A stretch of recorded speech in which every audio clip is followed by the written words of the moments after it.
কাঁচা আমের সিজন শেষ হয়ে যাওয়ার আগে আমাদের কিছু না কিছু তো আচার বানিয়ে রাখতেই হবে। তাই জন্য আমি একটা টক আচার বানিয়ে রাখলাম। দেখো, আমগুলো টুকরো টুকরো করে কেটে নিয়ে, অবশ্য একটাও খোলা ছাড়াইনি, কেটে আমি সারা রাত্রিরের জন্য জলে ভিজিয়ে রেখেছিলাম। সন্ধেবেলা আমগুলো কেটেছি। তোমরা চাইলে সকালেও আমগুলো কেটে দুপুর পর্যন্ত এইভাবে জলে ভিজিয়ে রাখতে পারো।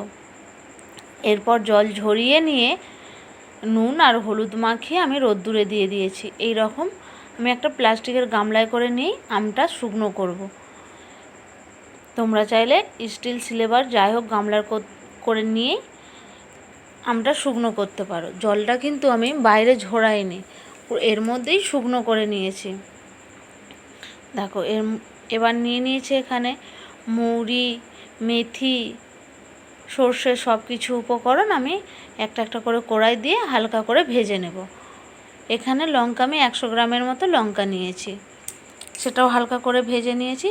25 গ্রাম নিয়েছি কালো জিরে, সেটাও হালকা করে ভেজে নেব। মেথিও নিয়েছি আমি 25 গ্রাম। জোয়ানটাও ছিল 25 গ্রাম।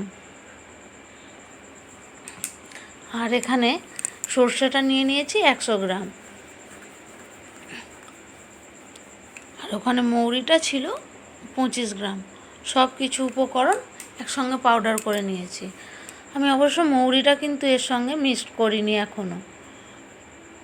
দেখো, সব কিছু আমি ভালো করে উপকরণ হালকা করে পেস্ট করে নিয়েছি।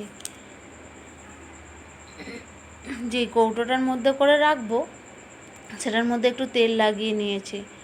তোমাদের কাছে কাঁচের বয়াম থাকলে তোমরা কাঁচের বয়ামের মধ্যেও রাখতে পারো।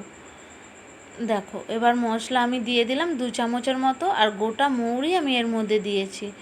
কিছুটা তেল দিয়ে এবার ভালো করে মেখে নেব।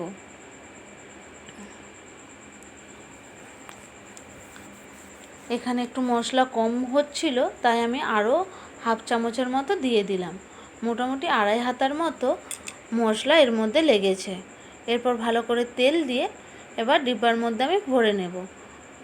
এরপর তেল দিয়ে রোদে দিয়ে দিলেই হয়ে যাবে টক ঝাল আচার পুরো রেডি। আর আমার এই রেসিপি তোমাদের কাছে কেমন লাগলো আমায় অবশ্যই জানিও।